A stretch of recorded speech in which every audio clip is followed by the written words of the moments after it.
The golden morning sun stretched long shadows over the quiet streets of the Rio Grande Valley as Irene Martinez pulled her blue USPS cap snugly onto her head and climbed into the driver's seat of her well-worn delivery truck. The heat of the Texas day was already making its presence known, seeping through the windows and clinging to her standard-issue uniform shirt, which now felt like a second skin after years of wear. She had been a postal worker for a full 7 years, ever since her world had changed forever. And every morning, like clockwork, the memory struck her. Today marked another year, another week, another day, since her sister vanished. 7 long years since Colby disappeared without a trace during what should have been a simple Saturday mail route. That thought crept in daily, but this morning it carried an extra weight, as if something in the air whispered that the past was about to collide with the present. Irene glanced at the route sheet clipped to the dashboard, checked her first delivery stop, then turned the key in the ignition. The engine rumbled to life as she eased out of the depot parking lot and onto the familiar roads of her hometown. Small houses lined the streets, each front yard decorated with chain-link fences, blooming bougainvillea, and the occasional palm tree swaying in the early breeze. She and Colby had shared everything, their childhood home, their dreams, their grief. After their parents were tragically killed in a car crash, the small bungalow had become their sanctuary, their shared space of resilience and hope. Back then, both of them were working part-time at USPS while juggling classes at the local career college on the northern edge of town. They rode identical postal bikes, matching down to the reflectors and baskets, especially on pleasant days when biking through neighborhoods felt easier than driving. But Colby had always been the one with a clearer vision for the future. While Irene wrestled with business coursework, Colby had shined in the nursing program, balancing textbooks and internships like a natural. She had been just 2 semesters away from completing her degree, full of excitement about finally moving in with her boyfriend, Robbie, and preparing for the arrival of their child. Colby had been glowing that final morning, talking non-stop about baby names, apartment hunting, and their plans for a shared future that, heartbreakingly, would never materialize. The sudden hiss of static from the postal radio yanked Irene back to reality. She pulled over and sorted through her bundles of mail mechanically, her hands practiced, though her mind drifted. Ever since Colby vanished, life had unraveled bit by bit. The investigation had turned cold almost immediately. No body, no evidence, no witnesses, just an eerie silence and an empty house with 1 toothbrush missing. Irene tried to stay enrolled in school afterward, to cling to the future she and Colby had envisioned, but the weight of grief and the lack of closure suffocated her motivation. Eventually, she dropped out and accepted a full-time mail route, letting the routine numb the ache that never fully left her. She was reaching for her next delivery batch when the radio crackled again, and this time, it wasn't just static. A voice came through. Her supervisor, Jim Hendress. "Grant, I need you to call the base immediately. Use the Chevron payphone on 5th. It's important." That wasn't normal protocol. They rarely radioed for calls unless it was urgent. Her heart began to thump faster. She drove 3 blocks in tense silence, pulled into the gas station lot, and made her way to the payphone. Per USPS policy, personal phones were off limits during work hours. So whatever was going on, someone had gone through dispatch to reach her. The metal receiver felt unusually heavy in her palm as she punched in the number for dispatch. The line clicked, and Jim answered on the first ring. "Valens, look closely," he said, his voice lacking its usual rough edge. "The police just called. They found a USPS bike in the city canal. They believe it might be linked to Colby's case." Her knees almost gave out. She gripped the cold metal edge of the phone booth to stop herself from collapsing. "What? Where?"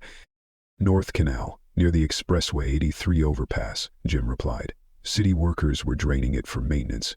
First time in years, a worker spotted the bike stuck in the mud and called it in. "Detectives are heading there now. They want you on site." She couldn't even remember the drive afterward. One moment she was at the Chevron station, and the next she was pulling up near the concrete canal embankment, her truck coasting to a stop behind a line of flashing lights and police tape, fluttering in the wind. Jim's truck was parked off to the side, alongside 2 squad cars and an unmarked vehicle that she recognized immediately. Detective Ray Owas, the same man who had led the original investigation all those years ago. Jim met her as she got out of the truck. His face, usually firm and unfazed, was drawn with concern. The detective asked for you by name once he heard the details. They walked together toward the edge of the drained canal, where a man in a reflective safety vest stood beside the detective. Ray Owa looked older now, gray threads running through his dark hair, but his sharp eyes hadn't dulled. "Ms. Martinez," he greeted, extending his hand. "I wish we were meeting under better circumstances." He motioned toward the city worker. "This is Marcus Chen from maintenance. Tell her what you told me." Marcus shifted his feet awkwardly. "We began draining the canal at sunrise, just routine maintenance. The water dropped low enough that I saw something wedged in the muck. Something blue. I thought maybe it was just trash, until I got closer and saw the USPS logo. I figured it might be stolen, but then I thought of the case, so I called it in." Irene managed a stiff nod. Her throat felt too tight for words. "Can I see it?" Detective Owa gestured for her to follow. They descended the angled concrete slope carefully, approaching a small group of forensic specialists in white coveralls who worked around a muddy blue bicycle. Even with the grime and algae, the distinctive design was unmistakable. The thick postal frame, the wide metal baskets, the USPS decals faded but still visible. "Team's already finished a preliminary sweep," Uwa said. "Unfortunately, the years underwater have likely erased any usable prints or DNA." "Have you contacted Robbie?" Irene asked suddenly, the thought hitting her. "Robbie Delgado?" The detective confirmed. "Colby's boyfriend. We have his number from the case file. Left messages at both his home and his workplace. He should be on his way." As if summoned by his name, hurried footsteps echoed behind them. Irene turned and saw him. Robbie, still dressed in his mechanic's overalls, his face a pale version of what she remembered. Time had changed him, a bit more weight, a receding hairline, but the pain in his eyes was unchanged. Even though she already knew the answer, Irene forced herself to step closer to the bicycle. Her eyes locked onto the frame, which was unmistakably postal issue. Sturdy blue metal, thick tires, the distinctive mail baskets mounted on either side. Everything about it was exactly how she remembered. Her chest ached. There was no denying it.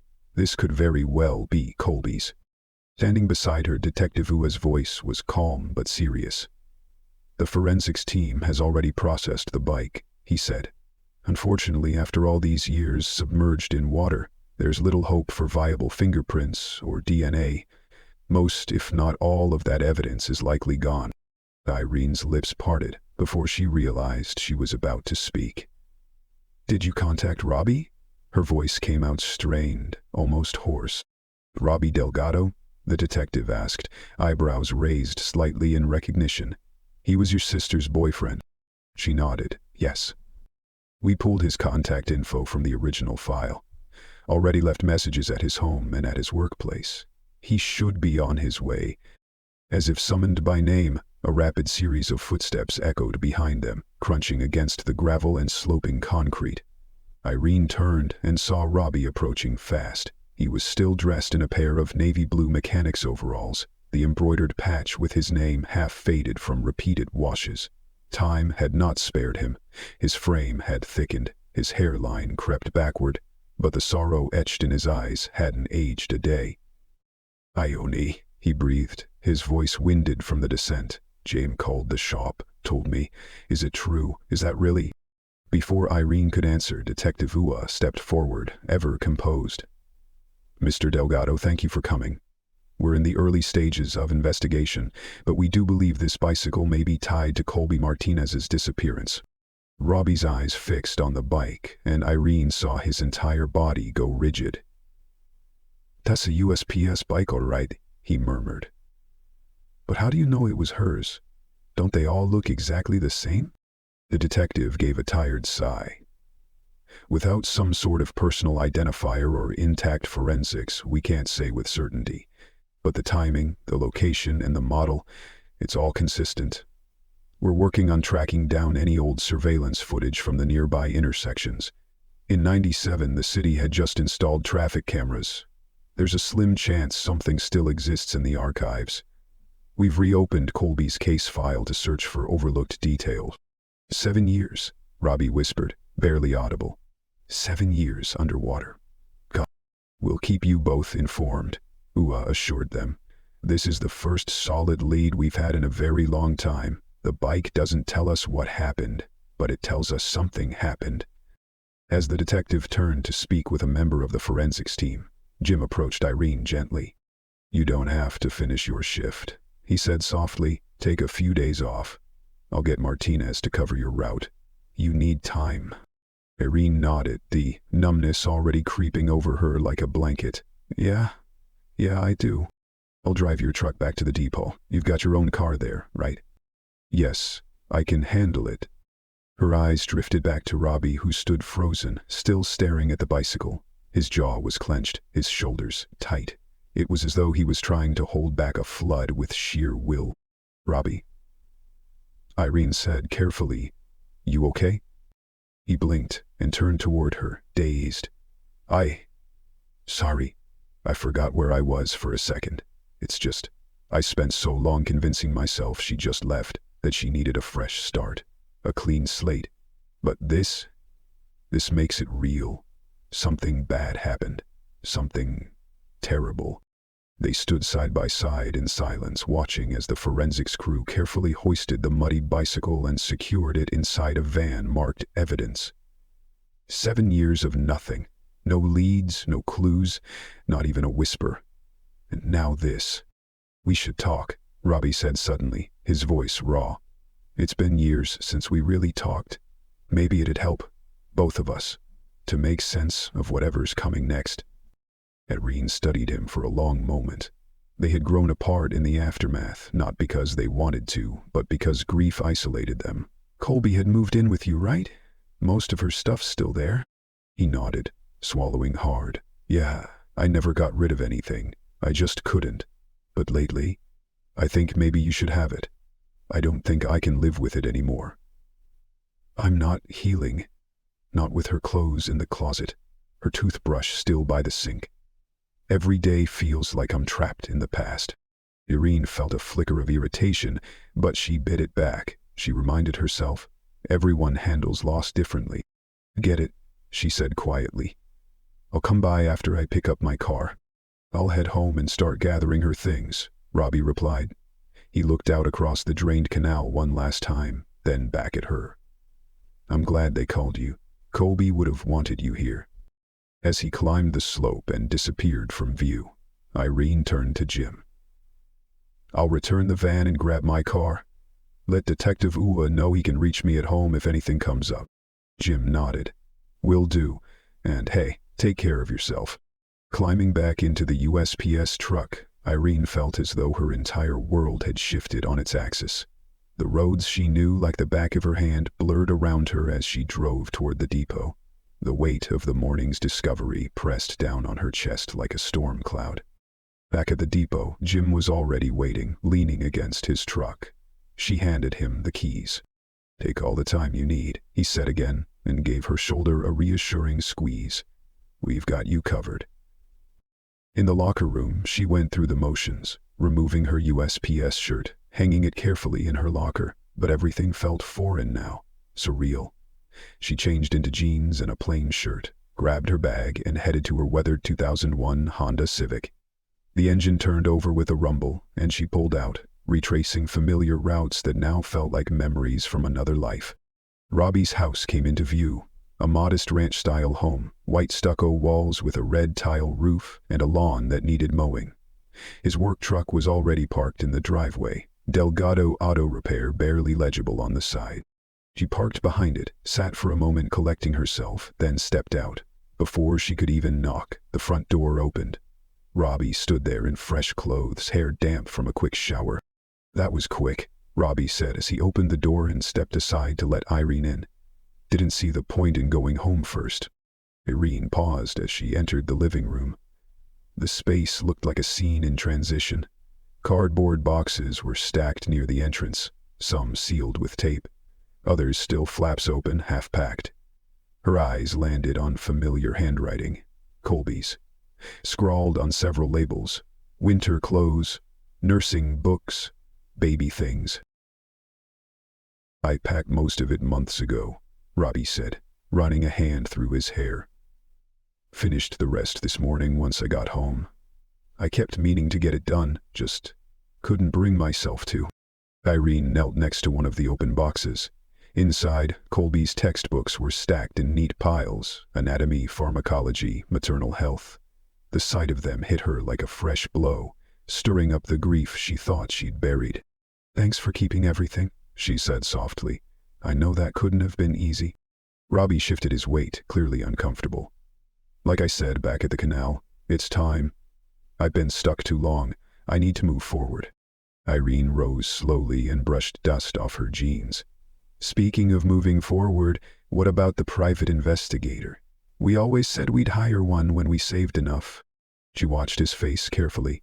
Years ago, when the police investigation stalled, they'd promised each other they'd pool their savings.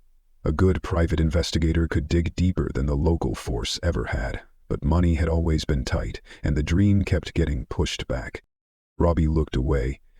"I've got my part of the savings," he admitted, "but things have changed. I might need that money for other things now." "Other things?" Irene's voice was sharper than she intended. What could possibly be more important than figuring out what happened to Colby? Before Robbie could respond, they heard the crunch of tires on gravel. The front door swung open without a knock, and a woman's voice called brightly, "Honey, I'm home." A woman in her early 30s stepped into the living room and froze when she saw Irene. She had soft, symmetrical features, shoulder-length dark hair, and wore a flowing blouse that failed to conceal the distinct curve of her pregnant belly, 4, maybe 5 months along. "Oh," the woman said, smile faltering. "I didn't know we had company." Robbie looked like a deer caught in headlights. "Josephine, I didn't expect you today. I thought you were—" "I texted you this morning, remember, about moving my stuff? Today's the only day my cousin could lend me his truck." She glanced between Robbie and Irene, clearly picking up on the tension hanging in the room. "Right, sorry," she said. "I haven't checked my phone all morning." Robbie gestured vaguely, still flustered. It's been a crazy day. Josephine, this is Irene. She's Colby's sister." "Irene, this is Josephine." Josephine's expression softened into something resembling sympathy.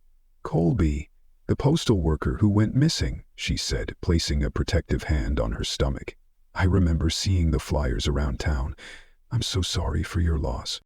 Irene stared at the two of them, her thoughts aligning like puzzle pieces.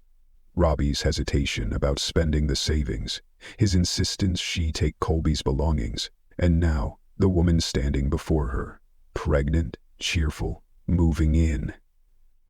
"So you really are moving on," Irene said slowly, eyes locked on Robbie. "That's what this is about. The boxes, the money. You need it. For her." She nodded toward Josephine's belly. "I mean, please, just let me explain," Robbie began, but she cut him off with a raised hand. "No need, I get it. It's been 7 years. That's too long to expect anyone to wait. You're allowed to be happy." Josephine stepped forward quickly, her tone slightly defensive. "We've only been together for a year," she said, as if that might soften the blow. "I'm just moving in today. It's all still very new." "It doesn't matter," Irene replied, and was surprised to find she meant it. The initial shock was dissolving into something more manageable, a hollow disappointment, tinged with acceptance. "I should go. I've got Colby's things. I'll load them into my car." She turned toward the door, but Robbie followed, clearly not ready to let it end there. "Irene, wait." She stopped on the front step and faced him. His expression was pained, his brow tight with guilt and something deeper, grief that time hadn't washed away. "Don't," she said quietly. "You don't need to explain. I'm surprised, sure, a little hurt, maybe, but I understand. You're doing what most people would. You're moving forward." "I loved her," Robbie said desperately. "I still love her, but I can't keep living like she's going to walk through that door any second." "You need to live," Irene finished for him. I know. From the doorway, Josephine appeared again. Sweetheart? She called. I really need help with the boxes. My cousin needs his truck back by 5. Robbie looked torn, caught between the past and the present. Josephine was already walking toward a pickup parked at the curb. When she opened the passenger side, Irene could see the truck bed and back seat crammed full of moving boxes, stacked so high they leaned precariously. Despite herself, Irene felt a flicker of sympathy. Josephine, pregnant and clearly worn down, was about to carry those boxes herself. Irene remembered how exhausted Colby had been just walking up a flight of stairs when she was 4 months along. "I'll help," Irene heard herself say, stepping off the porch and closing her car door behind her. "I know how to handle boxes." "You don't have to," Robbie said, surprised. "It's fine," she replied. "Really?" he asked, unsure whether she meant it. But Irene was already at the truck, reaching for a box that looked manageable, not too big, not too heavy. Before her fingers could close around the handle, Josephine moved swiftly to intercept. "Not that one," she said quickly, her voice just a little too sharp. "Grab a different one." Robbie frowned. "What's in it?" Josephine hesitated, then smiled thinly. "Just some old things. Stuff from my apartment I'm shipping to my mom in Colorado. I didn't want to bring it all in." "She works for USPS," Robbie said, gesturing toward Irene. "She could take it to the depot for you, save you the trip." Josephine's smile tightened further, but she gave a small nod as Irene carefully picked up the box. "Yeah," Irene said. "I can drop it off, save you the hassle of waiting in line." "Okay," Josephine finally said after a brief pause, her tone now more neutral. "That would actually help, thank you." Irene gave her a brief nod and turned to her car. She popped open the glove box and pulled out one of the shipping forms she always kept stashed there, a habit she'd developed after years on the job. She handed the form and a pen to Josephine. "Just fill out the sender and recipient info," she said simply. Josephine leaned against the side of the truck, scribbling carefully. When she returned the form, Irene glanced at it out of reflex. Something caught her eye. "You listed a different return address," she remarked, eyebrows slightly raised. "Not Robbie's?" "I'm keeping my apartment for a while," Josephine explained quickly. "Just a few more months, in case, just to be sure everything works out." Irene folded the form and slid it into her back pocket. "Smart," she said nonchalantly. "I'll drop it off at the depot. I'm still within delivery schedule, so it'll go out with today's dispatch. Won't sit in the warehouse over the weekend." "No need to worry about the rest," Robbie added from the truck bed, already lifting another box. "I've got it." Irene returned to her car and placed Josephine's box gently in the back seat, nestled among Colby's things. As she got behind the wheel, she allowed herself a glance into the rearview mirror. There they were, Robbie and Josephine, standing close together, laughing as they coordinated unloading. 2 people building a life together, a child on the way, a home forming before her eyes. The life Colby was supposed to have. Irene looked away and drove off. She was halfway to the USPS depot when her phone rang. She glanced at the screen. It was Detective Ray Owa. Her pulse quickened. She immediately pulled into a strip mall parking lot and answered. "Martinez?" the detective said. "We've recovered something. Surveillance footage from November 1997. Traffic archives still had it. I think you need to see this with your own eyes. Can you come down to the station?" "I'll be there in 10, Irene responded, her voice sharper than intended. Her hands tightened around the steering wheel as she turned the car around. After 7 years of dead ends, something real was finally surfacing. She glanced at the box in the back seat. It could wait. The police station was a low gray structure tucked along the north side of downtown. Its lot was partially full, a mix of patrol cruisers and civilians' cars. Irene parked near the front, quickly locked up, and jogged to the entrance under the sweltering Texas sun. Inside, the front desk sergeant recognized her immediately from earlier that morning and buzzed her through without hesitation. "Detective Owa is in interview room 3, he said. "Second door on your right." The room was small and windowless. At the center stood a metal table with a laptop open before it. Detective Owa sat there, joined by a younger officer, someone Irene hadn't met before. "Miss Martinez," the detective greeted her. "Thank you for coming so quickly." He gestured to the empty chair beside him. "This is Officer Torres," he added. "He's from our technical division. He's the one who pulled the archived footage." Irene sat down, eyes immediately drawn to the laptop screen. "You found something about Colby?" "We found several things," Ua replied. He adjusted the angle of the screen so she could see better. "This first clip comes from a traffic camera located at Vine Street and Industrial Boulevard, dated November 8, 1997, the day Colby went missing." He hit play. The video was rough, fuzzy, black and white, typical for late 90s surveillance. It showed a broad view of an intersection, the kind where cars crawled by slowly during rush hour and people on bikes rarely made an appearance. Irene leaned forward. "There, on the sidewalk." "That's her," she whispered. "That's Colby." Together, Colby was walking her USPS bike along the sidewalk, her uniform clearly visible despite the graininess of the image. The time stamp in the corner read 4:47 p.m. They watched her approach a large, multi-story building. Just before reaching the front, she disappeared from the camera's view. Detective Ua clicked to the next video. "This one's from a security camera across the street," he said. "Lower quality but a different angle." The second video showed Colby wheeling the bicycle directly through the building's front door. Irene nodded. "That's what we did. We always brought our bikes inside if we could. People were stealing them, even with locks on." The detective paused the video. "Now, here's where it gets unsettling." He fast-forwarded. The timestamp jumped from late afternoon into evening. 5 p.m. came and went, then 6, 7. Irene leaned closer, brow furrowed. The building's entrance remained still. "She never came out," Irene murmured. "But that can't be right. Her shift would have ended by 5:30 at the latest." "Watch this pot," Ua said grimly. The timestamp reached 11:23 p.m. Suddenly, a figure emerged from the building. Not Colby. It was someone in a dark hoodie, the hood pulled low. The person pushed a bicycle. A postal one, unmistakably. "That's not her," Irene said quickly.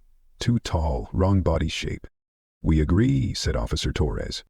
The footage shifted to another angle, a traffic camera located near the canal several blocks away. In the video, the hooded person pushed the bike along a quiet sidewalk, approaching the canal embankment.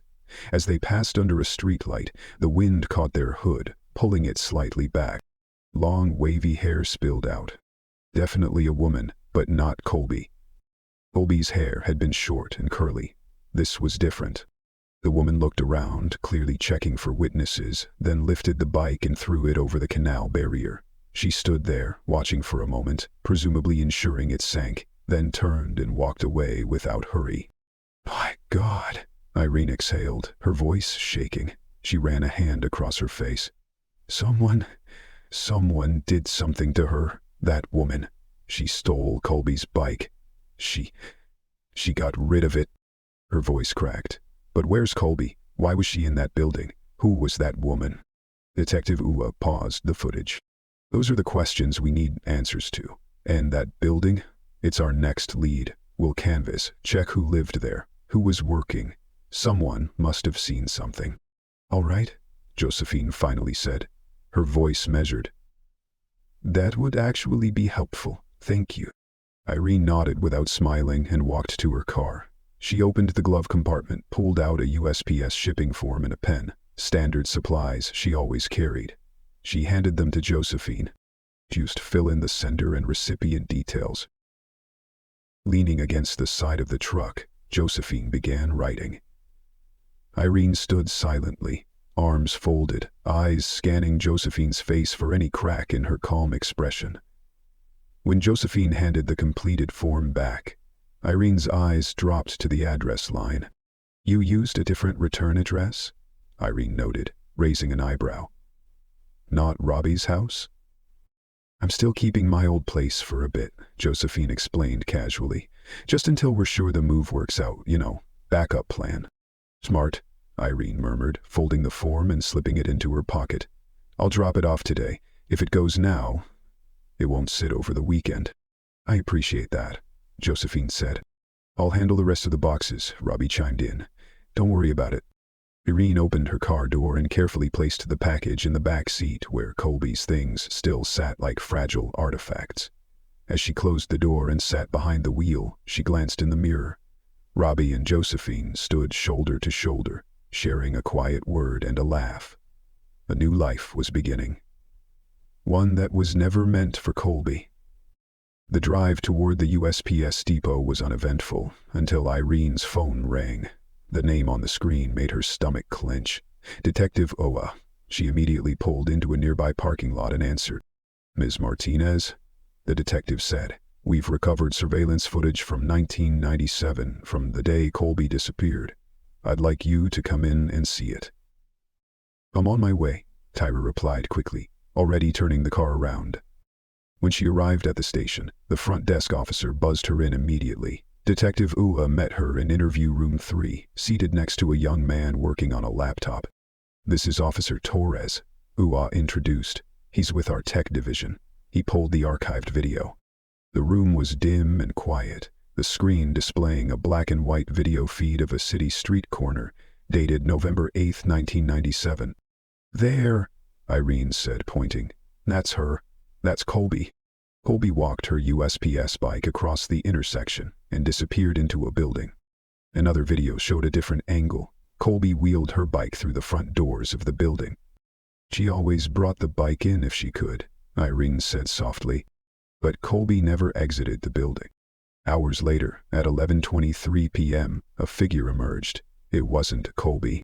It was a woman in a hooded sweatshirt, taller, slimmer, and unmistakably different. She had long, wavy hair that spilled from under the hood. She pushed Colby's bike to the canal and threw it in. Then she vanished. "My God," Irene whispered. "Who is she? Was Colby still alive when that woman took the bike?" "That's what we're trying to find out," Uwas said. "Problem is, the building number is obscured." Officer Torres tapped his laptop. "I think I've figured it out," he said. "Cross-referencing business listings from 1997 with storefronts visible in the footage. It matches to 4782 Industrial Boulevard." "Good work," Uwas said. "Let's go." "I'm coming too," Irene said, rising. "It's better if you stay here," Ua advised. "This could be an active scene." "I'll stay in the car," Irene insisted, "but I have to see where she was last seen." After a moment's hesitation, Ua agreed. "But you stay put. If this turns into a crime scene, I can't have civilians contaminating anything." Irene followed in her own car, heart pounding. The image of the hooded woman replayed in her head. Who was she? Why did she have Colby's bike? They arrived at the address, a faded 6-story apartment building with peeling beige stucco and narrow balconies. Nothing unusual on the surface, just another structure among many in the Rio Grande Valley. "Stay in the vehicle," Ua reminded her firmly as he exited. Irene nodded, watching as he and 2 officers approached the front entrance. Then something clicked in her mind. A name. Industrial Boulevard. Where had she seen that earlier? Her breath caught. Josephine's package. Irene spun around, yanked the box from the back seat, and tore the folded form from her pocket. Her hands trembled as she unfolded it. Tinder's address, 4782 Industrial Boulevard, apartment 514. The exact building Colby had entered the day she vanished. Irene jumped out of her car and raced toward the building, clutching the box. This wasn't coincidence. Inside, the small lobby was worn but tidy. Cracked tiles, dusty blinds, and a receptionist seated behind a counter. Ua was mid-conversation with the woman when he spotted Irene. "Miss Martinez, I told you." "Please," Irene gasped, holding up the box. "You need to see this. It's from Josephine. She gave it to me this morning. Look at the address, apartment 514. Ua took the form, eyes narrowing. "That's this building," he said, his tone darkening. "Same apartment number." "She has short hair now," Irene added. But the woman in the video had long, wavy hair. The receptionist, a woman in her 60s with a name tag that read Dolores, looked up curiously. "Did you say Josephine? Josephine Miller?" "You know her?" Ua asked sharply. "Of course," Dolores replied. "Such a sweet girl. Moved out this morning, actually. Said she was moving in with her boyfriend. Helped her load the last of her boxes into a pickup. Did she used to have long hair? Irene asked, eyes wide. Dolores chuckled. She sure did. Dark and wavy, almost to her waist, gorgeous hair. She just cut it off this week. Said she needed a new look, new life, new everything. Ua exchanged a glance with Officer Mendez. He pulled several printouts from a folder and showed them to Dolores.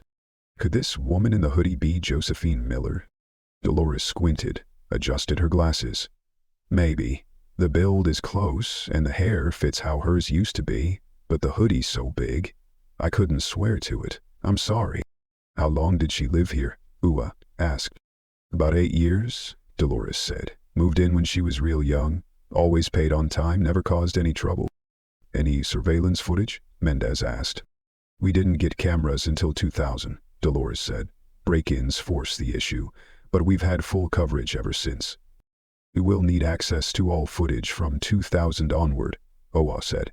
Particularly anything involving Ms. Miller. Of course. The system's back here. They followed Dolores into a cramped room that barely held them all. She sat at the monitor and began pulling archives.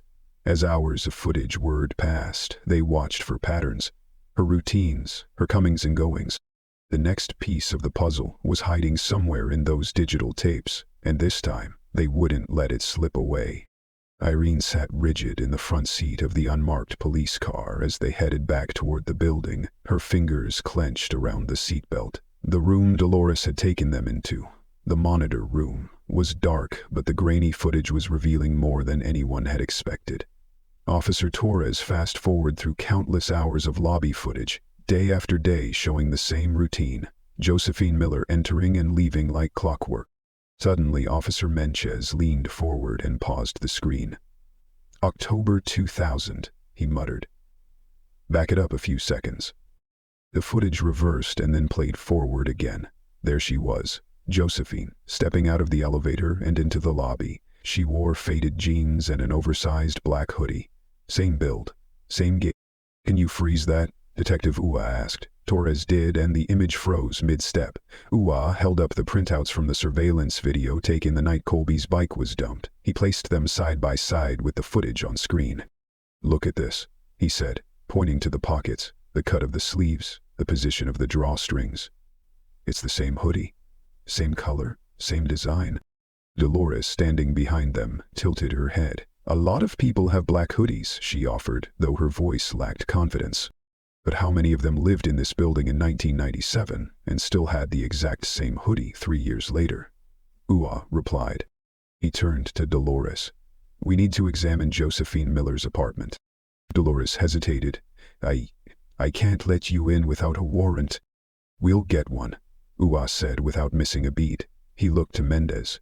Call Judge Patterson, explain what we've got, tell him it's urgent. Then, turning back to Dolores, do you have current contact info for Miss Miller?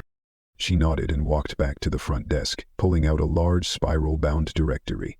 Here it is, she said after a moment. Josephine Miller, Unit 514. She read off a phone number. Detective Ua pulled out his phone and dialed, placing the call on speaker. It rang once, then again, and finally went to voicemail, a generic greeting with no name. He hung up quickly and turned to Irene. What's Robbie Delgado's number? Irene recited it from memory, her throat dry. Her thoughts were spinning too fast to process. Josephine, sweet, helpful, pregnant Josephine, had lived in the same building where Colby disappeared. She'd worn a hoodie matching the one in the surveillance footage. She'd recently chopped off her long hair, and she had looked extremely nervous about that package she'd handed over. The line rang 3 times before Robbie picked up. Hello? Mr. Delgado, this is Detective Ray Owa with the police department. Are you with Josephine Miller right now? Yeah, Robbie said slowly. She's right here. Is something wrong? In the background, a woman's voice cut in, sharp and urgent. We're late for the doctor's appointment, honey. We need to go.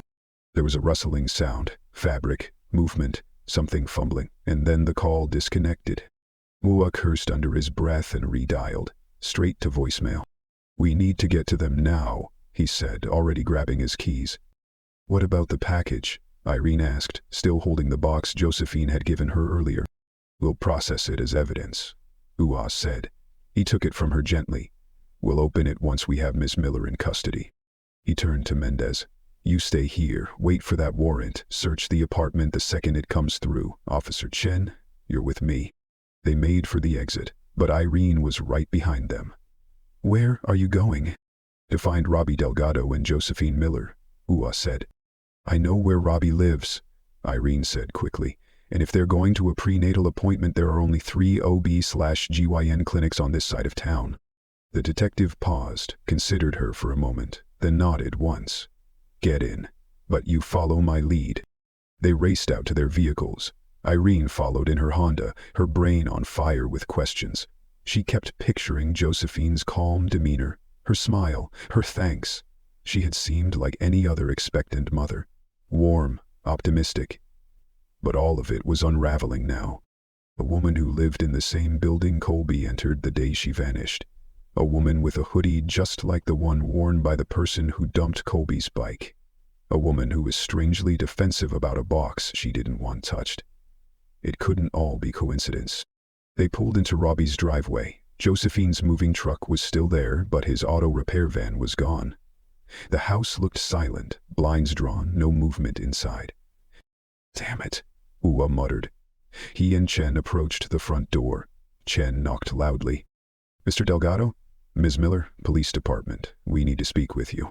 No answer. Chen tried the doorknob. Locked. He moved to a window and peered inside while Uwa circled around to the backyard. Across the street, an elderly man stood in his yard, watering a patch of wildflowers. He looked up as the officers approached.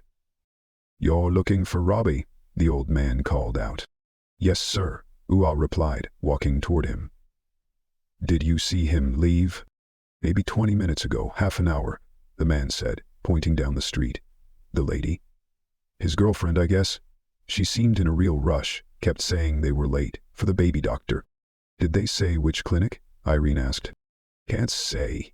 The man shrugged. Just heard her talking about being late.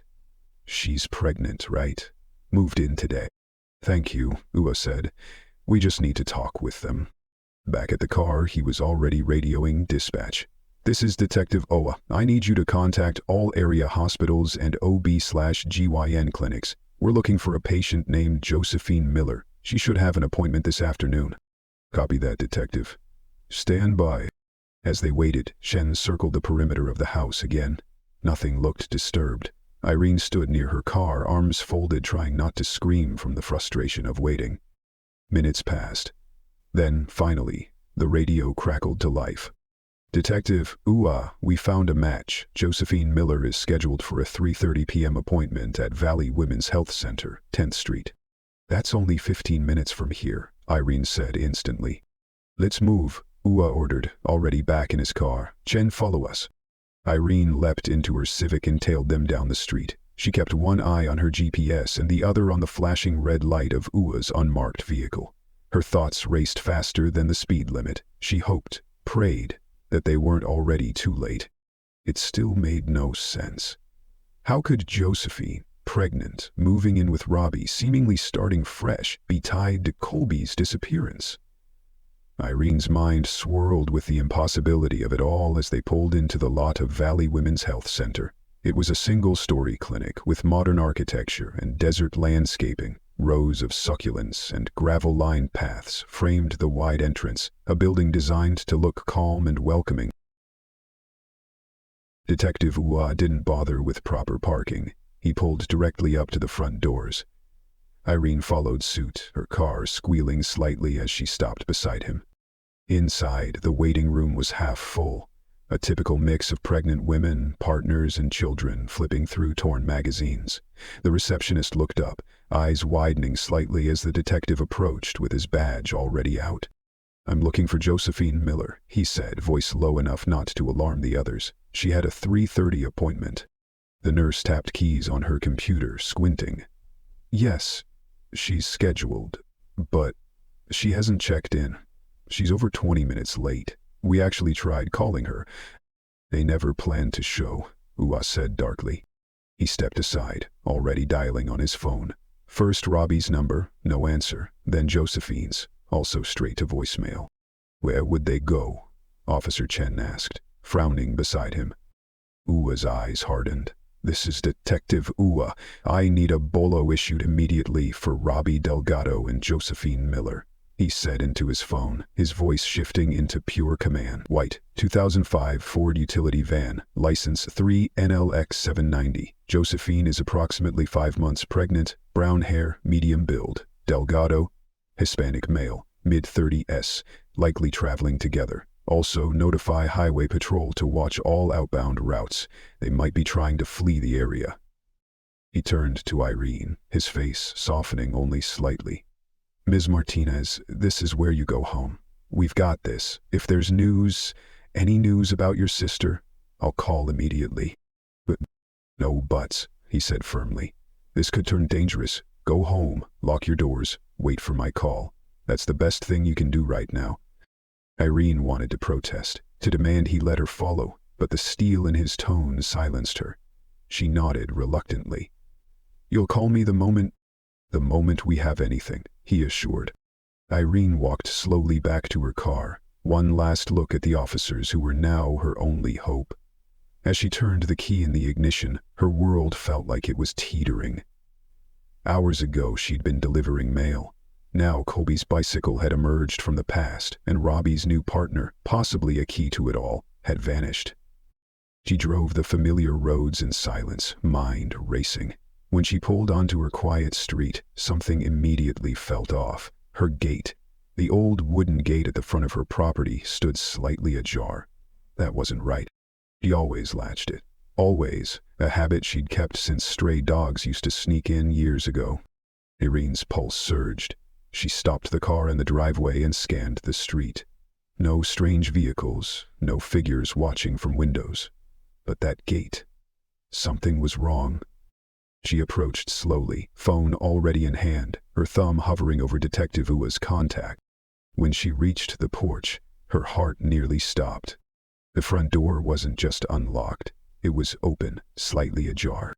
Someone had been or still was inside her home. She pushed it open gently, her voice barely above a whisper. Hello?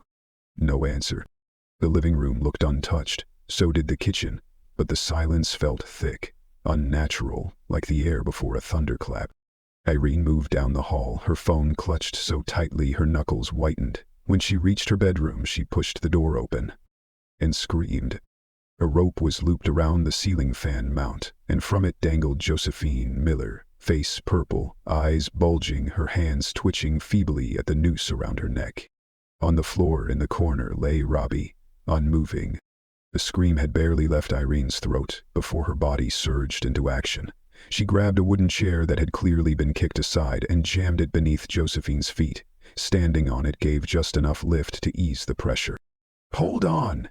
Irene barked as she scrambled onto the mattress.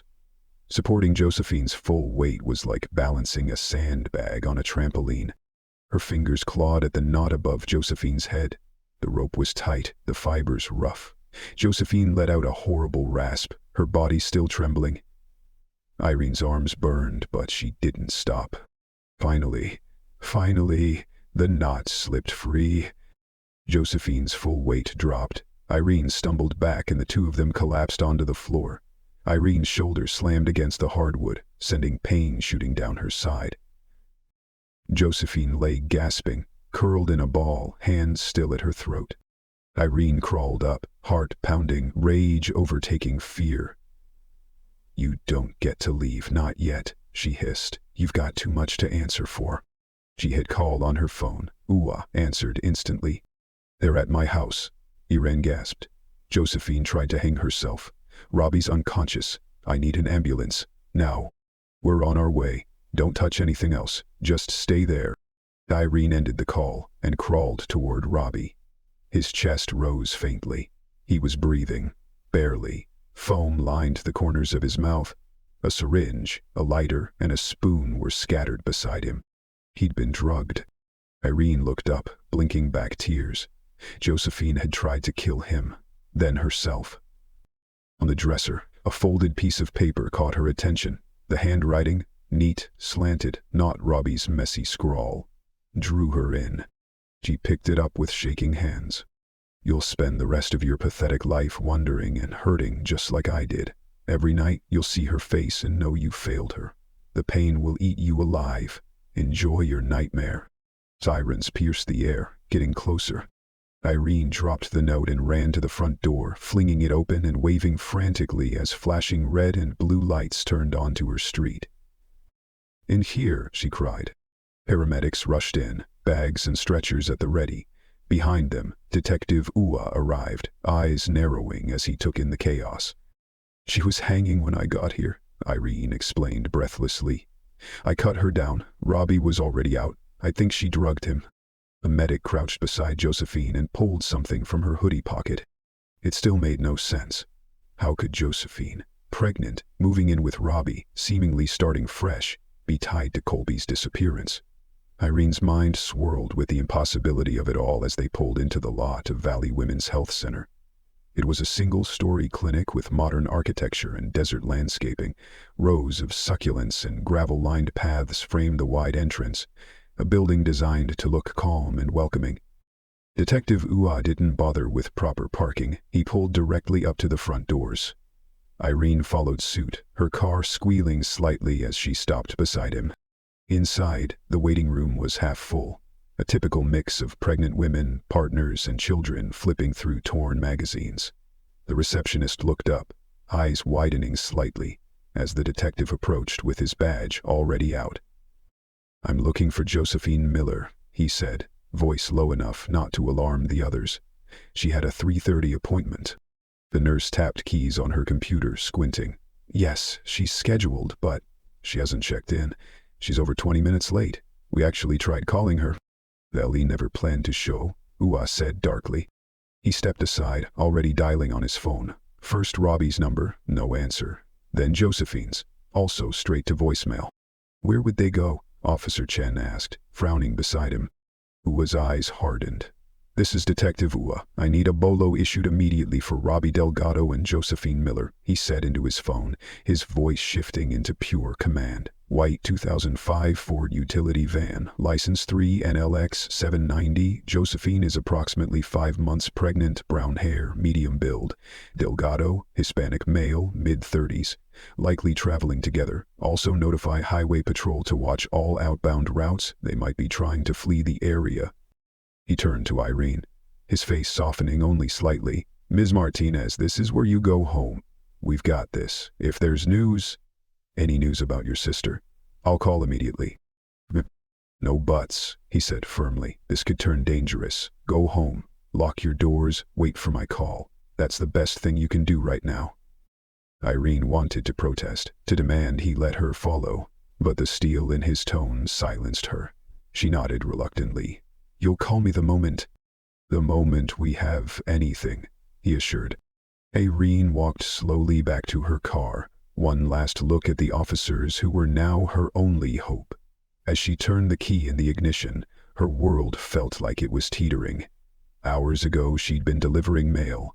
Now, Colby's bicycle had emerged from the past, and Robbie's new partner, possibly a key to it all, had vanished. She drove the familiar roads in silence, mind racing. When she pulled onto her quiet street, something immediately felt off. Her gate, the old wooden gate at the front of her property, stood slightly ajar. That wasn't right. She always latched it. Always. A habit she'd kept since stray dogs used to sneak in years ago. Irene's pulse surged. She stopped the car in the driveway and scanned the street. No strange vehicles, no figures watching from windows, but that gate, something was wrong. She approached slowly, phone already in hand, her thumb hovering over Detective Ua's contact. When she reached the porch, her heart nearly stopped. The front door wasn't just unlocked, it was open, slightly ajar. Someone had been, or still was, inside her home. She pushed it open gently, her voice barely above a whisper. "Hello?" No answer. The living room looked untouched. So did the kitchen. But the silence felt thick, unnatural, like the air before a thunderclap. Irene moved down the hall, her phone clutched so tightly her knuckles whitened. When she reached her bedroom, she pushed the door open and screamed. A rope was looped around the ceiling fan mount, and from it dangled Josephine Miller, face purple, eyes bulging, her hands twitching feebly at the noose around her neck. On the floor in the corner lay Robbie, unmoving. A scream had barely left Irene's throat before her body surged into action. She grabbed a wooden chair that had clearly been kicked aside and jammed it beneath Josephine's feet. Standing on it gave just enough lift to ease the pressure. "Hold on," Irene barked as she scrambled onto the mattress. Supporting Josephine's full weight was like balancing a sandbag on a trampoline. Her fingers clawed at the knot above Josephine's head. The rope was tight, the fibers rough. Josephine let out a horrible rasp, her body still trembling. Irene's arms burned, but she didn't stop. Finally, the knot slipped free. Josephine's full weight dropped. Irene stumbled back and the two of them collapsed onto the floor. Irene's shoulders slammed against the hardwood, sending pain shooting down her side. Josephine lay gasping, curled in a ball, hands still at her throat. Irene crawled up, heart pounding, rage overtaking fear. "You don't get to leave. Not yet," she hissed. "You've got too much to answer for." She hit call on her phone. Uwa answered instantly. "They're at my house," Yain gasped. "Josephine tried to hang herself. Robbie's unconscious. I need an ambulance. Now." "We're on our way. Don't touch anything else. Just stay there." Irene ended the call and crawled toward Robbie. His chest rose faintly. He was breathing, barely. Foam lined the corners of his mouth. A syringe, a lighter, and a spoon were scattered beside him. He'd been drugged. Irene looked up, blinking back tears.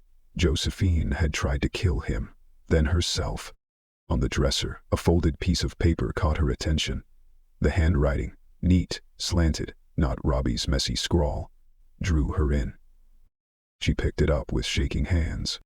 "You'll spend the rest of your pathetic life wondering and hurting just like I did. Every night you'll see her face and know you failed her. The pain will eat you alive. Enjoy your nightmare."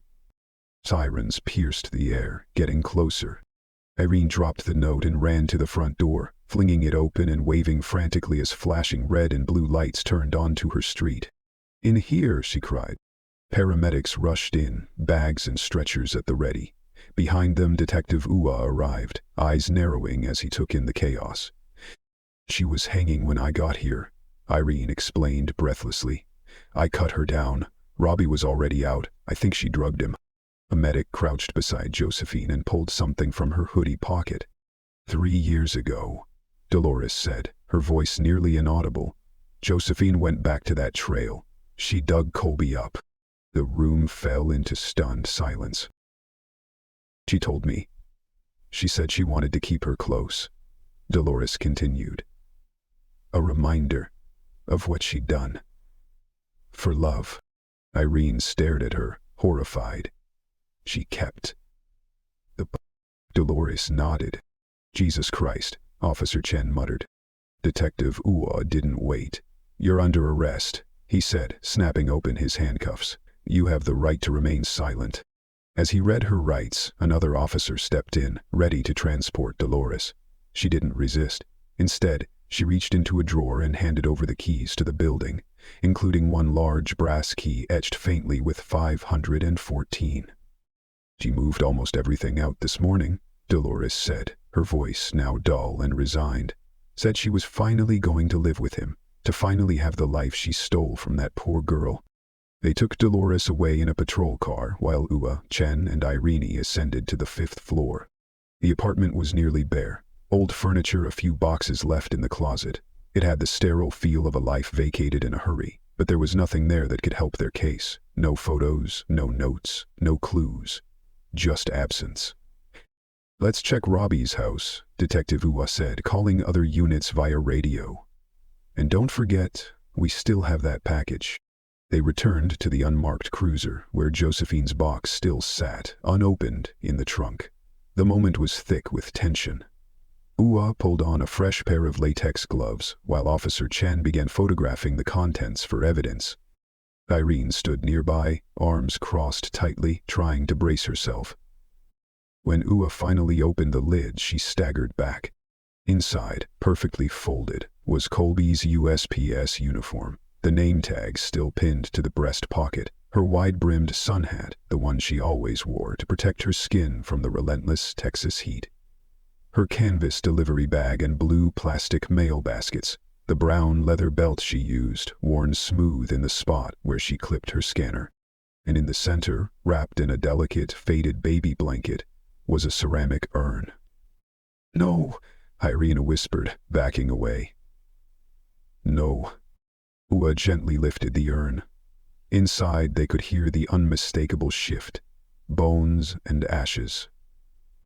At the bottom, someone had affixed a label. CM1, 1997, Colby Martinez. She was sending her to Colorado, Officer Chin murmured. Getting rid of the evidence. But Irene intercepted it. Ua said softly. If she hadn't offered to help with those boxes. Irene collapsed to her knees beside the car, sobbing uncontrollably. 7 years of unanswered questions, 7 years of scanning crowds, of dreaming Colby might one day reappear. And all along, Josephine had been living her life, raising Robbie's child, keeping Colby's bones like a trophy. Detective Ua crouched beside her. "I'm so sorry, Miss Martinez, but we have them now, both of them. They'll pay for what they did." She kept her, Irene choked out. She kept her bones. While dating Robbie, while pregnant with his baby, how could anyone? "We need to get this to forensics," Ua said gently. "We'll confirm the remains, build our case." He paused. "Can you make it to the station? We still need your full statement."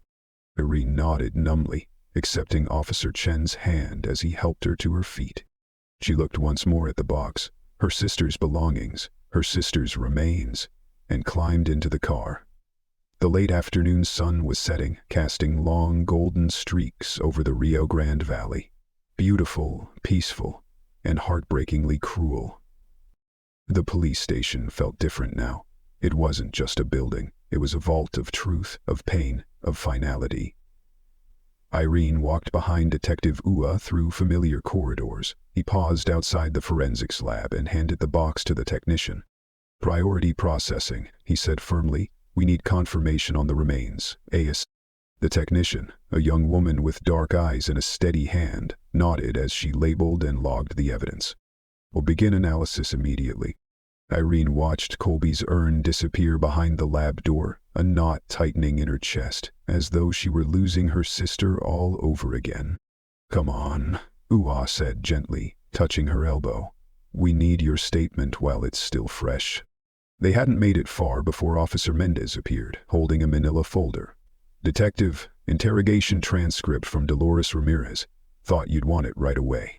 "Thanks," Ua said, flipping through the pages as they walked.